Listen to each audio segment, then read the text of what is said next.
There are exactly 3 things I am currently terrified of. Failing my second semester math exam, my parents cutting off my tuition, and appearing before Fred Orlando. Right now, all 3 of those things are colliding in the middle of the crowded university cafeteria, and I am entirely to blame. Let's back up for a second. My parents don't look at my GPA as a grade, they look at it like a family heirloom that I am personally trying to smash with a hammer. First semester was a disaster. I walked away with a D in math. When my dad saw the report card, he didn't even yell. He just tapped his fountain pen against the wooden dining table and said, "Get a B next semester, Henry, or you can start looking for a full-time job at the warehouse.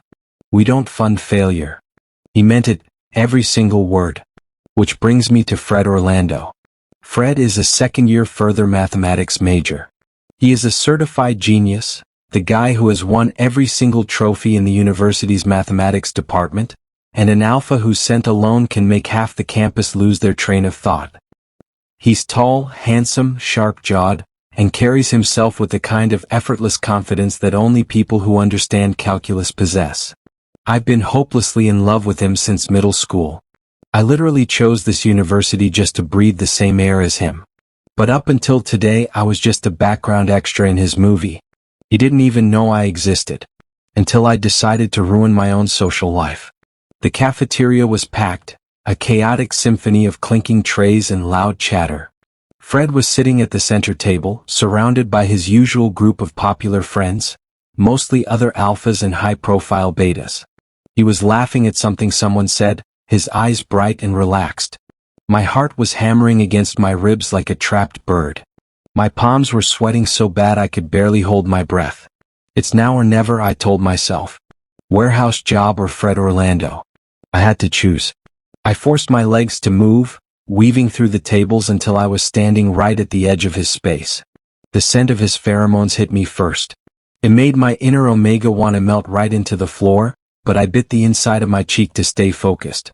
"Hi, Fred," I croaked. The laughter at the table died down instantly. 5 pairs of eyes turned to look at me. Fred blinked, shifting his gaze from his friends to me. He didn't look mean, just genuinely confused. "Sorry," Fred said, his voice a deep, smooth baritone that sent a shiver straight down my spine. "Do I know you?" "I'm Henry," I said quickly, my voice pitchy. "Henry Vance. We actually went to the same middle school. I was a year below you." For a second nothing happened. Then a spark of recognition lit up his dark eyes, and his expression softened. "Wow, I didn't realize you came to this uni." He was being nice. He was actually being friendly. This was my opening. But instead of acting like a normal human being and asking for his number or a casual study session, the sheer panic of my impending academic doom took over my brain. My knees literally gave out. I dropped straight down onto the cold, sticky linoleum floor right next to his chair. I didn't just sit, I knelt. Hands pressed together, head bowed, the whole 9 yards. The entire cafeteria went dead silent. You could have heard a pin drop. I could feel the intense, burning stares of at least 100 students drilling into the back of my neck. Fred's friends froze, their forks suspended mid-air. Fred looked down at me, his eyes widening in absolute shock. "Henry? What are you doing? Get up." "Please, Fred," I begged, staring at his expensive sneakers because I couldn't bear to look him in the eye. "You have to help me. I got a D in math last semester. If I don't get at least a B in this upcoming exam, my parents are going to cut off my tuition and kick me out. You're the only one who can save me.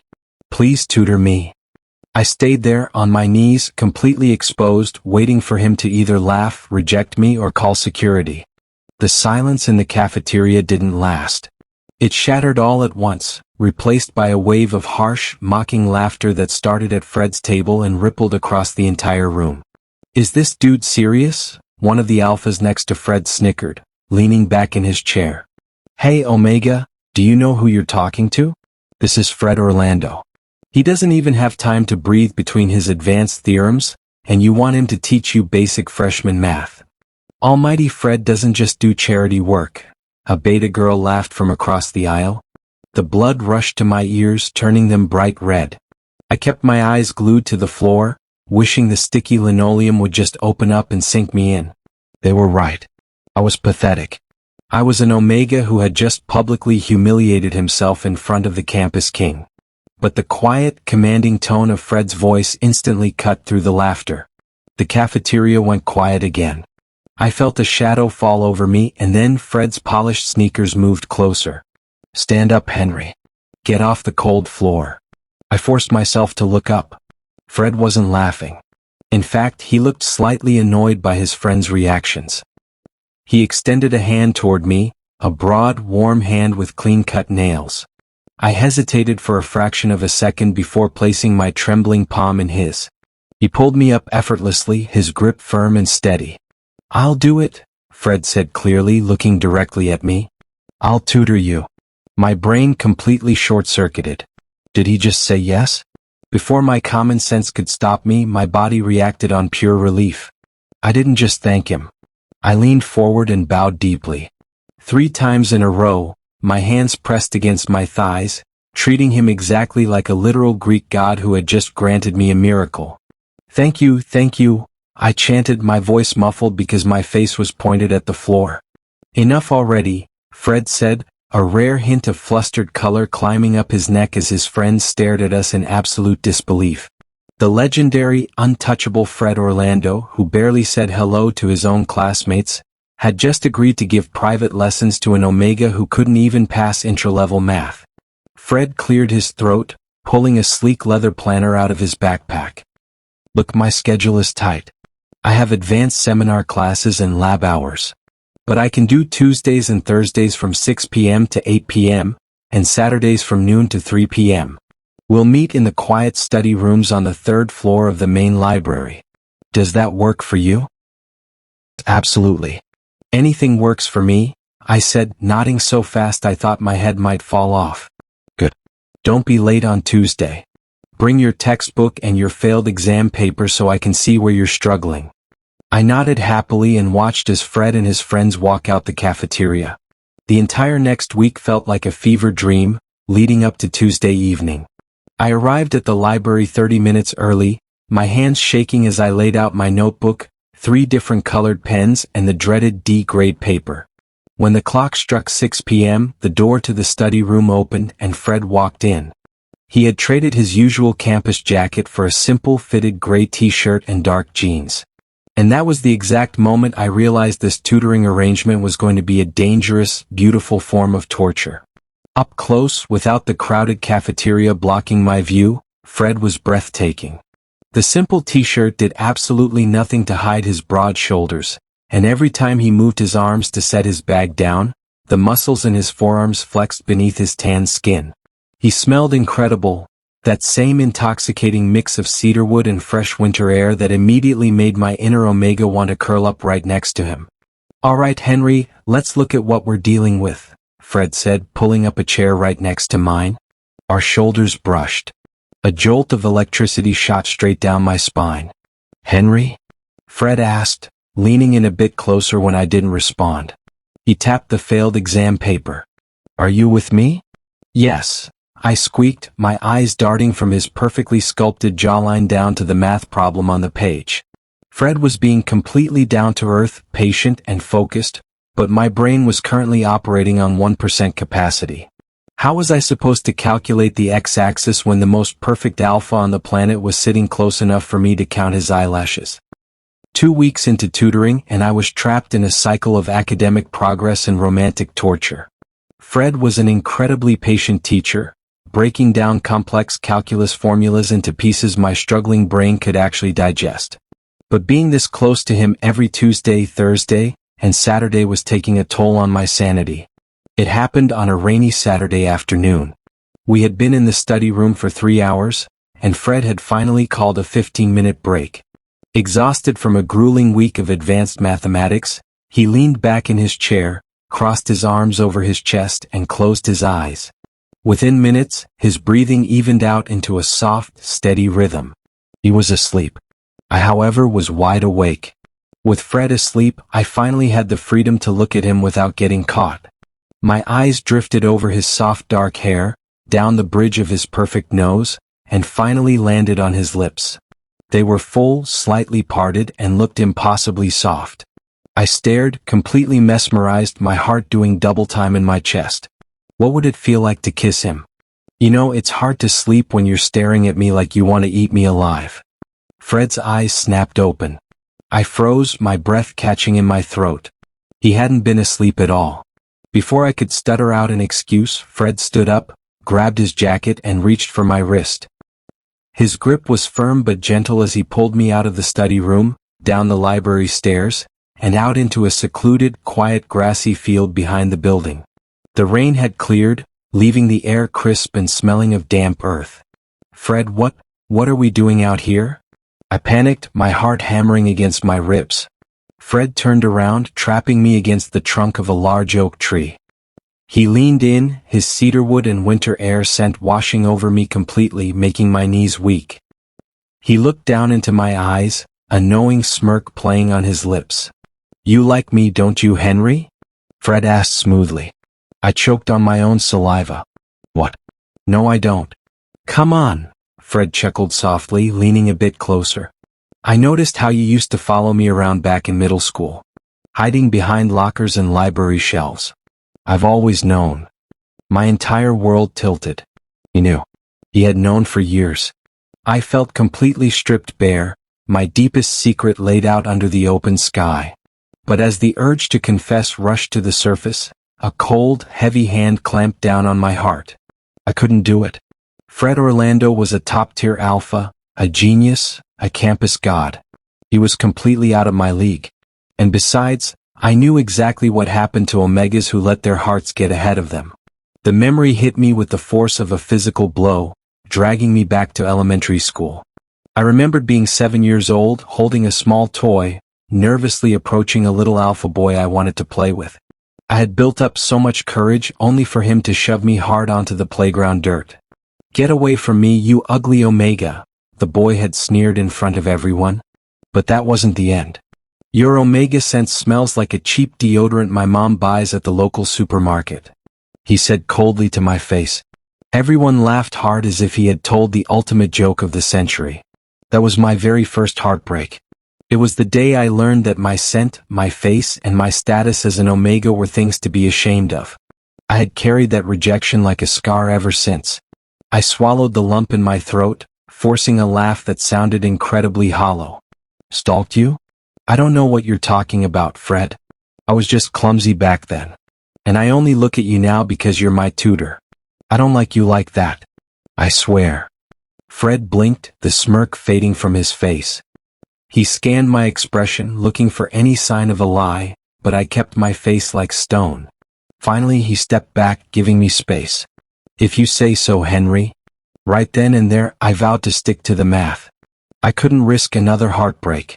Over the next few weeks, my plan actually worked. I buried my feelings deep down and poured all my energy into my textbooks. My grades skyrocketed. On our mock quizzes, my D turned into a C. I was actually going to save my tuition. But just as my grades improved, something else shifted. Fred started drifting. During our sessions, his eyes would constantly dart to his phone. He was distracted, distant, and completely checked out. Half the time, he would cut our sessions short, murmuring a quick excuse before rushing out of the library. One evening, as he hurriedly packed his bags before our hour was even up, I watched him leave with a sinking feeling in my chest. Something, or someone, had completely stolen Fred's attention away from me. Driven by a sinking feeling I couldn't shake, I broke my vow. I stalked Fred. I followed him down to the sunlit school courtyard, hiding behind a marble pillar. My heart shattered into a million sharp pieces at what I saw. Sitting on a bench with Fred was another Omega, a devastatingly cute, tall boy with slender hands and an effortless grace. As I watched, the boy gently rested his head right on Fred's shoulder. Fred didn't pull away. A toxic wave of pure, boiling jealousy flared up in my chest. I wanted to march right out there, rip that Omega away from him, and scream that Fred was mine. But reality slammed into me like a brick wall. Fred wasn't mine. He never had been. Tears blurred my vision. I turned around and ran all the way back to my dorm room, slamming the door and burying my face in my pillow, sobbing softly. Whoa, Henry? What's wrong? My roommate, Ben, set his laptop aside and walked over to my bed, looking genuinely worried. Through thick hiccups, I poured my heart out. I told him everything. The middle school crush, the elementary school trauma, the cafeteria floor, and the beautiful Omega in the courtyard. Ben sighed, sitting at the edge of my mattress. Look, Henry, you need to just confess your feelings to Fred. It doesn't even matter whether he accepts you or rejects you at this point. It's better to just get it off your chest so you can breathe. He patted my shoulder gently. Now try to get some sleep. Exams start tomorrow. You definitely don't want to be late. Ben was right about the timing, but instead of giving up, I let the heartbreak fuel me. The math exam was in exactly 4 days. I had just 3 days left of tutoring to master everything. I decided to pour every single ounce of my remaining sanity into those numbers. The next evening, Fred showed up at the library study room as usual. Seeing his tall figure walk through the door, my chest tightened, but a genuine smile broke across my face. I was just so incredibly happy he hadn't abandoned me for the courtyard Omega. Fred noticed immediately, raising an eyebrow as he pulled out his chair. Why are you so excited today? I just thought you wouldn't come anymore, I admitted softly, looking down at my notebook. A slow, teasing smirk played on Fred's lips. He leaned across the table. What? Did you miss me, Henry? My cheeks burned a furious pink. Yes, I whispered, the honesty slipping out before I could stop it. Fred's smirk vanished, replaced by an intense, dark look. Before I could process the shift in the air, he stood up, walked around the table, and cornered me right against the library wall. The scent of cedarwood and winter air instantly exploded, his alpha pheromones becoming so thick and intoxicating that my head spun. Why do you still refuse to admit that you like me? Fred demanded, his voice dropping to a low, rough baritone. Fred, I stuttered, my mind completely blanking out under the sheer pressure of his gaze. Fred didn't wait for me to finish. He leaned down and then his lips were on mine. It was a soft, breathtaking kiss. It tasted like everything I had ever dreamed of since middle school. But the sheer shock of it, combined with the ghost of my childhood rejection and the image of the courtyard Omega, triggered a wave of pure panic. My hands flew up and I violently pulled away from him, gasping for air. Fred froze. The rejection in his eyes was blinding, instantly twisting into cold anger. So, you still won't admit it? Fred chuckled darkly, stepping back. What are you so afraid of, Henry? I kept silent, staring at the floor, my lips tingling and my hands trembling so hard I had to hide them behind my back. I wanted to speak, but the words were physically stuck in my throat. Fred stared at me for 3 agonizing seconds. You know what? Forget about the kiss. And make sure you don't ever show up in front of me again. He grabbed his backpack, turned on his heel, and stormed out of the study room. Fred, wait. I finally screamed, finding my voice, but the heavy wooden door slammed shut behind him. He was gone. I sank to the floor, the tears finally overflowing. I hated myself. I absolutely loathed myself. I was just in so much shock. I had never heard of Almighty Fred kissing anyone on this campus before. When I stumbled back to the dorm and told Ben what happened, Ben groaned and threw his hands in the air. Henry, you idiot. Fred clearly likes you. Alphas like him don't just go around kissing people they don't care about. Sitting on my bed, staring at my math textbook, a heavy wave of regret washed over me. Ben was right. Fred liked me. I hated the fact that I hadn't realized it sooner, and now, I had completely pushed him away. The next day, I sat in our usual library study room for 3 hours. The chair next to me remained empty. The day after that, the final day before the exam, I waited again. Fred never showed up. A heavy, suffocating sadness settled over me as I turned the pages of my textbook alone. But through the tears, I made myself a promise. Fred had invested his precious time in me. He had tolerated my bowing, my clumsiness, and my panic. I was going to study until my eyes bled, just to make his effort worth it. When exam morning arrived, the tension in the hall was thick enough to cut with a knife. Sitting at my desk, my hands shook so violently I could barely write my name on the test sheet. I can't do this, I panicked, looking at the first complex equation. I'm going to fail. Suddenly, a shadow fell across the large glass window of our classroom. I looked up. Walking briskly down the corridor was Fred. As if sensing my gaze, his eyes darted toward the window, catching mine for a split second before he kept walking. That one glimpse changed everything. My mood lightened instantly. Looking back down at the paper, the equations suddenly made sense. I could practically hear Fred's deep, calm voice in my ear, breaking down the steps. X-axis first, Henry. Then the variable. I picked up my pen and began to write. After the exams, the short holiday felt like an eternity. I tried calling him, texting him, even waiting by his department, but it was all to no avail. He had completely blocked me out. When the new semester resumed, everything had changed. I was officially a second-year student, and Fred was a third year. I barely ever saw him around campus anymore. And on the rare occasions I did, he was always walking side by side with that same cute, tall Omega from the courtyard. Every time I saw them, my heart withered a little more. Then the exam results were posted on the bulletin board. I pushed through the crowd of students, my eyes scanning down the list until I found my name. I blinked once, then twice. I rubbed my eyes, thinking I was hallucinating. Henry Vance, A. Not a B, an actual literal. Even my professors were openly shocked, whispering to each other about how the student who pulled a D last semester had suddenly topped the class. My heart exploded with a mixture of disbelief and pure joy. And the very first person I needed to tell was Fred. I ran across the campus grounds, my chest heaving, until I reached the outdoor basketball courts. Sure enough, Fred was there, playing a fierce game with his usual group of popular alpha friends. "Fred!" I yelled, stepping right onto the edge of the court. "Fred, I need to talk to you." The game ground to a halt. One of Fred's friends loudly mocked me, turning to the crowd. "Hey, look everyone! The kneeling Omega is back for more." Laughter erupted from the sidelines. Fred slowly stopped bouncing the basketball. He didn't walk over to me. He just cast a cold, detached look over his shoulder. "Leave, Henry," he said flatly. "Yeah, you heard him.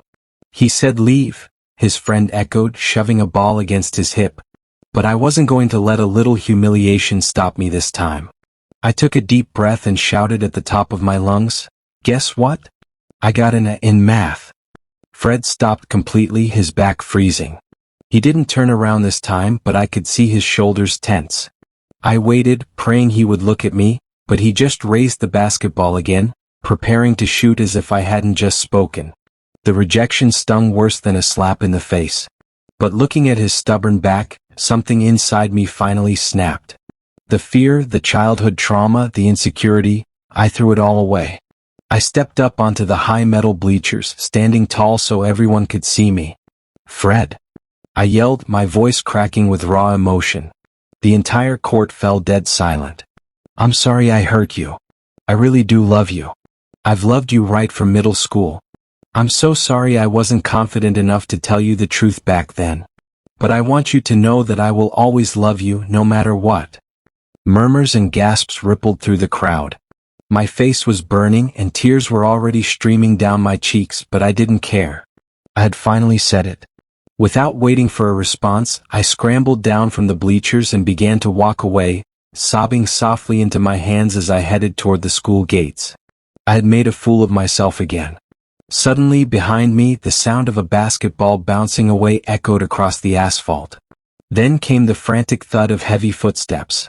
Before I could even cross the school gate, a strong hand gripped my arm, spinning me around. I gasped as I was pulled forcefully into a wide, solid chest. Broad arms wrapped tightly around my waist, crushing me against him. The scent of cedarwood and crisp winter air enveloped me completely. It was Fred. Fred. I sobbed into his shoulder, my hands gripping his jersey tightly. "Are you not mad at me anymore?" Fred pulled back just enough to look down at me, his eyes dark with an intensity that made my heart stop. A soft, breathless smile broke across his handsome face. "You already said exactly what I needed to hear, you idiot." A watery laugh escaped my lips. I didn't hesitate. I threw my arms around his neck, pulling him down, and pressed my lips to his. This time I didn't pull away. It was a deep, desperate, beautiful kiss that poured out years of unspoken love. And as Fred kissed me back, tightening his grip around my waist, The entire world around us completely faded to black. Having Fred back on my side felt like living inside a dream I never wanted to wake up from. People started noticing the closeness, and some wondered why someone like me had the opportunity to be around Fred.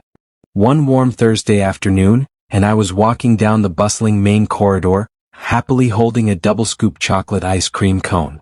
I was distracted, humming a tune and mentally replaying the feeling of Fred's arms around me from the night before, when a massive shoulder slammed into mine. The force of the impact knocked me off balance. My ice cream went flying, splattering its sticky dark brown mess straight across the chest of a crisp white shirt. "Watch where you're going, Omega." The furious roar echoed down the hallway. I gasped, stumbling backward only to look up and recognize Marcus, one of the notorious alphas from the basketball team. "I'm so sorry, Marcus," I stuttered, my old instincts immediately kicking in. I shrank back, trying desperately to stay out of trouble. "You ruined my shirt." Marcus snarled, his alpha pheromones flaring in aggressively. He stepped into my personal space, looking down at me like I was scum on the bottom of his shoe. The hallway began to fill with students, whispering and pulling out their phones, waiting to see the show. Marcus smirked, noticing the growing crowd. He decided to exert his dominance. "Since you're so fond of sweet things, how about you make yourself useful? Lick the ice cream off my shirt." My blood ran cold.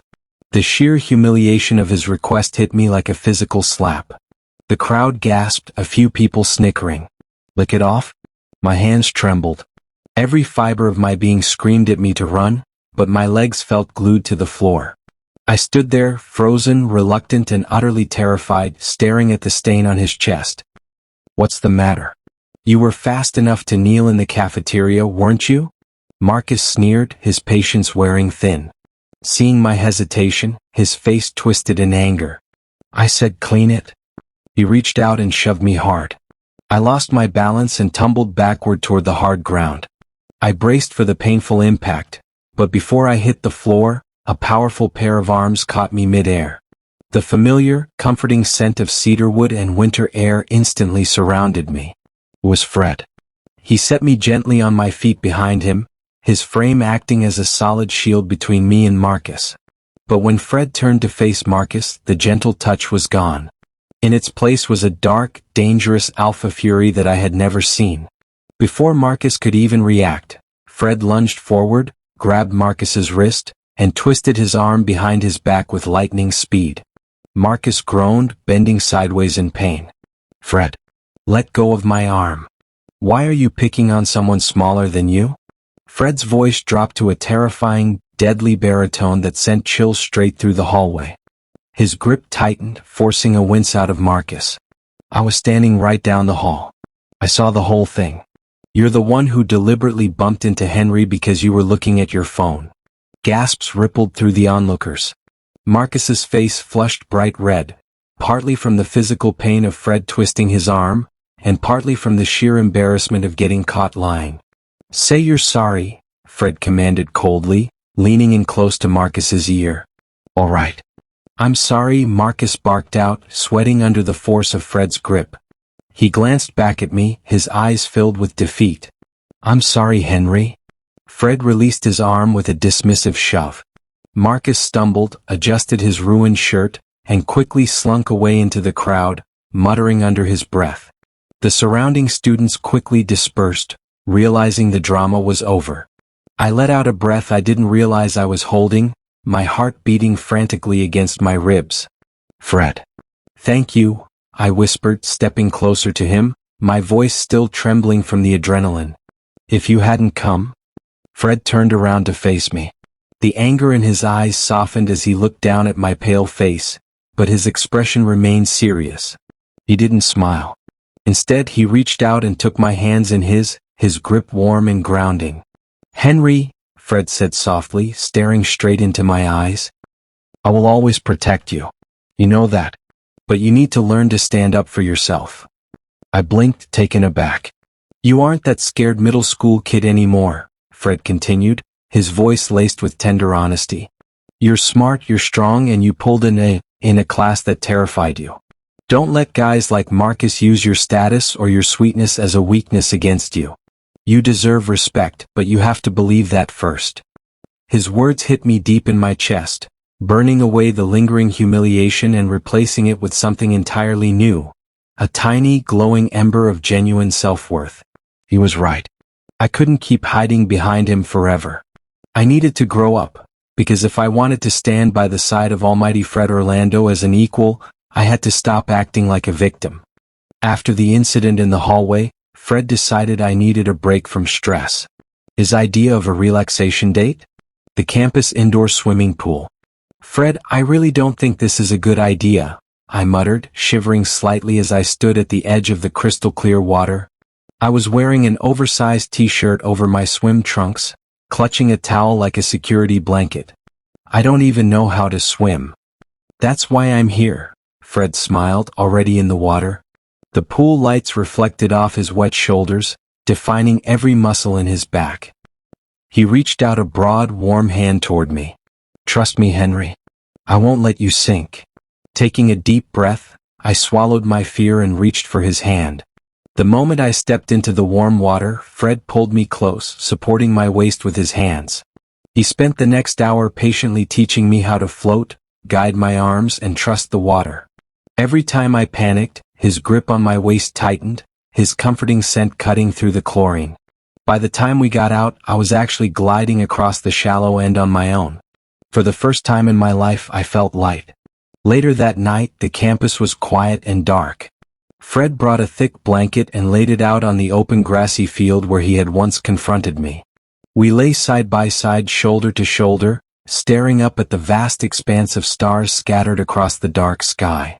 The cool night air brushed against my skin, but resting next to Fred made me feel completely warm. I turned my head on the grass, looking at his side profile. The moonlight traced the sharp line of his jaw and his soft hair. A question that had been burning in my heart for weeks slipped out. Fred, I whispered. He turned his head, his gray eyes locking onto mine. Why do you like me? I asked softly, my chest tightening with vulnerability. Out of everyone on this campus, all the popular alphas and gorgeous omegas, why me? Fred softly chuckled, a sound that vibrated straight to my core. He reached over, gently taking off my thick glasses, laying them beside us on the blanket. His fingers trailed up my cheek, tucking a strand of hair behind my ear. Because you're different, Henry, Fred murmured, his voice laced with pure sincerity. You don't play games, you don't cause trouble, and you have the purest heart of anyone I've ever met. You tried so hard for your family and you were willing to swallow your pride just to survive. He ran his thumb gently across my cheekbone. And honestly, you're so cute. My breath hitched. My heart beat so hard I was sure he could hear it. Growing up, I had spent years hiding. I wore baggy hoodies that swallowed my frame, hid my face behind thick, oversized glasses, and believed my childhood bullies when they said I was ugly. But sitting right here under the stars, Fred looked at me as if I was the most beautiful thing in the world. No one has ever told me that before. I blushed furiously, my cheeks burning beneath the moonlight. Then they were all blind, Fred said quietly. He leaned in, his gaze dropping to my lips. My eyelids fluttered shut as his mouth found mine. The kiss wasn't desperate or rushed like before. It was slow, tender, and deeply sweet. Every touch of his lips sent warmth rushing through my veins, making my inner Omega flutter with absolute joy. When he pulled back, his forehead rested against mine, his dark eyes shining with intense affection. Henry Vance, Fred said softly, his hand cradling my face. I don't want to just be your math tutor, and I don't want to just be someone you hide your feelings from. Will you do me the honor of being my boyfriend? A teardrop of pure happiness slipped down my cheek. I didn't hesitate for even a second. Yes, I whispered, wrapping my arms tightly around his neck and pulling him close. Yes, Fred. I'd love to be your boyfriend. Fred smiled against my neck, wrapping his arms around my waist and pulling me onto his chest as we lay under the stars, holding each other tight into the night. I fell asleep there on the cold field and Fred had to give me a piggyback ride to his hostel. I was surprised when I realized he lived all alone in a big personal hostel.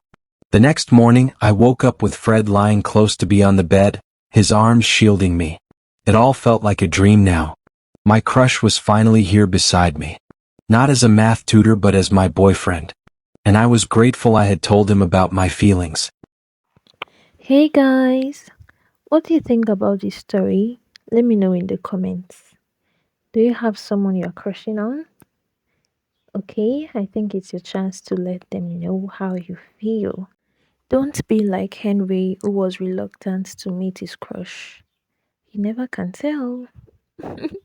See you guys in my next story. Please give this video a thumbs up, like, and don't forget to subscribe. Bye.